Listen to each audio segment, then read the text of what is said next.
Before going into more detail, let's talk briefly about computation. All companies need compute capacity to run their applications. These applications can be web servers, batch work, database, HR software, machine learning, or anything you can think of. It takes a great deal of time, money, and effort to get computing resources up and running in physical facilities.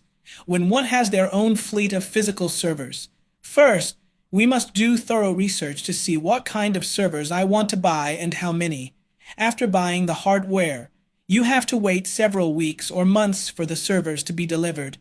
Then take them to the data center that I am renting or own, install them, rack them, and connect them. Then make sure the servers are secured, powered up, and ready for use. Only then can I start hosting applications on these servers. What's worse is that once these servers are purchased, we are tied to them whether we use them or not. It is not easy to suddenly provision more physical compute capacity when you need it, and it is even harder to do your money back on servers when you don't use them, and it is impossible to recoup the time. Following a compute as a service model is easier to start with and makes it easier to support operations in the long run. So, in this context, AWS has already created and protected its data center. AWS has already bought the servers, put them in the racks, stacked them, and they are online, ready for use. AWS has different services for different use cases.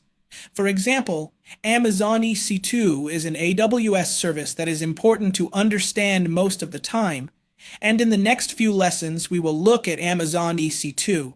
While virtual machines like EC2 are great, there are other compute services, such as container services and serverless computing. You'll learn about these compute options and their use cases. Don't always assume that virtual machines are the default and correct answer. Sometimes it makes sense to design applications for containers or serverless computing from the ground up depending on the purpose of the creation and the optimization we are looking for. So, let's look in a little more detail at what Amazon EC2 is.